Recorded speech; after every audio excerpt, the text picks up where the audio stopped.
এই জন্য যেই দল, যেই গোষ্ঠী, যেই জনগণ সত্যের পক্ষে চলবে, সত্যের সংবিধানকে বাস্তবায়ন করার লড়াই করবে, তাদের দ্বারা জাতি কখনো ক্ষতিগ্রস্ত হবে না। মহান বিজয় দিবস উপলক্ষে আজকের এই মহতী সুন্দর অনুষ্ঠানের সম্মানিত সভাপতি এবং আজকের এই অনুষ্ঠানের সম্মানিত প্রধান অতিথি জনাব হযরত মাওলানা এম সাইফুদ্দিন মনির সাহেব এবং প্রধান বক্তা সহ বিশেষ অতিথিবৃন্দের উপস্থিত আমার সংগ্রামী ভাইয়েরা, আমরা এখানে উপস্থিত হয়েছি দীর্ঘদিনের ব্যথা হৃদয়ের মধ্যে আমরা এতদিন লালন করতেছিলাম। এখন ব্যথা দূর করার যে কাজ আমাদের সামনে দরকার সেটা আমাদের করতে হবে। দীর্ঘদিন যাবৎ আমরা আমাদের ভিতরে ব্যথা লালন করতেছি, আমরা কোথাও দাঁড়াতে পারি না আমাদের পরিচয় নিয়ে যে আমি ইসলামী আন্দোলনের লোক, আমি একটা সত্য এবং সর্বোচ্চ একেবারে সবচাইতে প্রিয় নির্ভেজাল একটা মুসলিম। আল্লাহ তাআলা বলছেন আমার কাছে একমাত্র ধর্মই হইল ইসলাম, ইন্না দীনা ইনদাল্লাহিল ইসলাম। তো ইসলাম তো সবাই আমরা বলি যে আমাদের ধর্ম ইসলাম, বিভিন্ন সময় আমরা আমাদের ধর্মকে ইসলাম হিসাবে ব্যবহার করি, কিন্তু প্রকৃতপক্ষে মুসলিম কারা? যারা আল্লাহ এবং তার রসুলের পরিপূর্ণ দ্বীনকে মানে তারাই তো মুসলিম। আর এই আল্লাহ এবং তার রসুলের পূর্ণ দ্বীন যারা বাস্তবায়ন করার আন্দোলন করে, সংগ্রাম করে, চেষ্টা করে, এই সকল মানুষগুলো বিগত 15.5 বছর আমরা আমাদের পরিচয় দিতে পারিনি। আমাদের কোন গ্রাম শুনলে চতুর্দিক থেকে তারা গ্রাও করে আমাদের কাছ থেকে গ্রাম নেওয়ার জন্য তারা পাগল করা হয়েছে। আজ যেহেতু আমাদের সময় হয়েছে, এই সময়টা আল্লাহ তাআলা করে দিছে। ফেরাউন 400 বছর রাজত্ব করছে, ভাবছে যে আমার আর লড়াইকে, কিন্তু ফেরাউন জানতো না যেই নীল নদ সে পরিচালনা করতো সেই নীল নদী তারা সুবাইয়া মারবে। তো ঠিক স্বৈরাচারও জানতো না যেই ছেলেদের, যেই যুবকদেরকে দিয়ে, যেই যুবকদের কাঁধে ভর করে আমি ক্ষমতায় টিকে আছি, এই যুবকরাই যে আমাকে ধ্বংস করবে, এটা স্বৈরাচার জানতো না। তো আজকে আমাদের প্রতিজ্ঞাবদ্ধ হতে হবে যে আগামী দিনের বাংলাদেশ ইসলামের বাংলাদেশ হবে। আমরা বারবার দেখেছি, এই পাল্লায়ও দেখেছি, ওই পাল্লায়ও দেখেছি, কোন পাল্লায় এই জাতির ভাগ্যের পরিবর্তন করতে পারে না। পারবে কেমন করে? মানব রচিত বিধান, মানব রচিত সংবিধান কখনো মানুষের ভাগ্যের পরিবর্তন করতে পারবে না। আল্লাহ তাআলা বলেন ভাগ্যের পরিবর্তনের জন্য আমি 1500 বছর আগে যে সংবিধান নাজিল করছি, তোমরা যতদিন পর্যন্ত ওইটার কাছে ফিরা না আসবা ততদিন পর্যন্ত তোমাদের ভাগ্যের পরিবর্তন হবে না। আল্লাহ বলেন ওয়াতাম্মাত কালিমাতু রাব্বিকা সিদকাও ওয়া আদলা লা মুবাদদিলা লিকালিমাতিহি ওয়া হুয়াস সামিউল আলিম। হে নবী, আমি আপনার কাছে যে কোরআন নাজিল করেছি, এই কোরআনের মধ্যে 3টা বৈশিষ্ট্য আছে।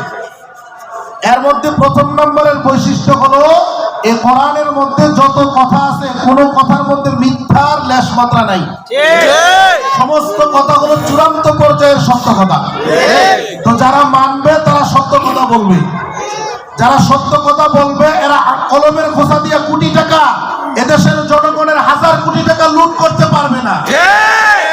এই জন্য যেই দল, যেই গোষ্ঠী, যেই জনগণ সত্যের পক্ষে চলবে, সত্যের সংবিধানকে বাস্তবায়ন করার লড়াই করবে, তাদের দ্বারা জাতি কখনো ক্ষতিগ্রস্ত হবে না।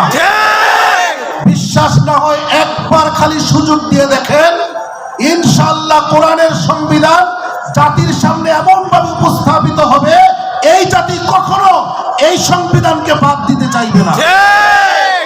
এই জন্য কোরআনের 1 নম্বর বৈশিষ্ট্য হলো কোরআনের চূড়ান্ত পর্যায়ের সত্য কথা। 2 নম্বর বৈশিষ্ট্য হলো যেটার মধ্যে আমরা সবচাইতে ক্ষতিগ্রস্ত। আমাদের দেশে যেটা ইনসাফ নাই, বিগত 15.5 বছর আমরা দেখছি অপরাধ করছে একজনে, ফাঁসিতে ঝুলছে আরেকজনে।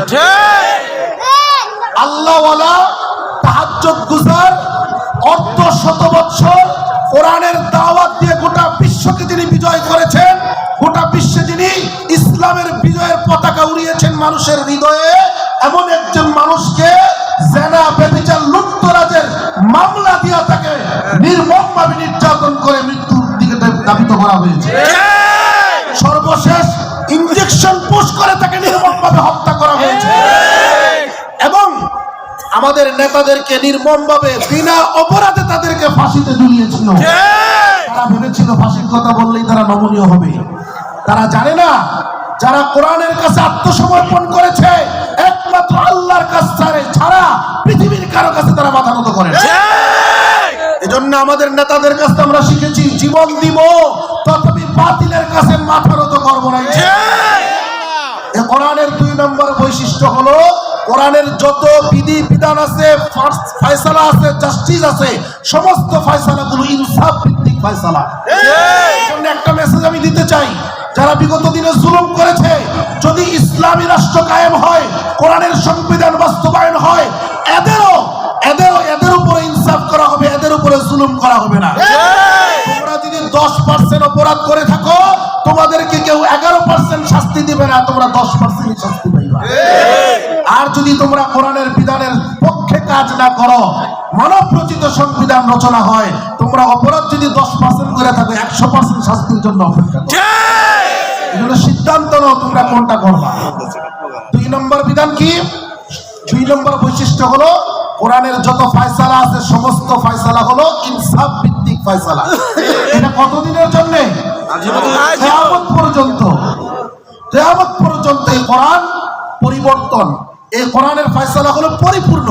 3 নম্বর বৈশিষ্ট্য হলো, এই কোরআনের মধ্যে আল্লাহ তাআলা যা কিছু দিছে এটাকে পরিবর্তন করার ক্ষমতা আকাশেও কারো নাই, জমিনেও কারো নাই।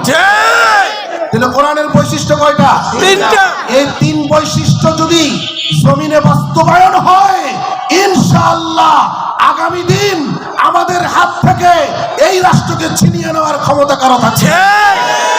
এই জন্য আমাদের ভাইয়েরা মানুষের কাছে যাইতে হবে, ধারের কাছে যাইতে হবে, তাদের বিপদে পাশে দাঁড়াতে হবে, তাদেরকে বুঝাইতে হবে। দেখেছি আমরা, এপারও দেখেছি, ওপারও দেখেছি, এখনো দেখেছি, ওখনো দেখেছি, কোনো শান্তি পাই নাই। শান্তির জন্য কোরআন ছাড়া অন্য কোনো পথ নেই। আল্লাহ তাআলা আমাদেরকে বুঝদান করেন, বলেন আমিন। ওয়া মা আলাইনা ইল্লাল বালাগ। আসসালামু আলাইকুম।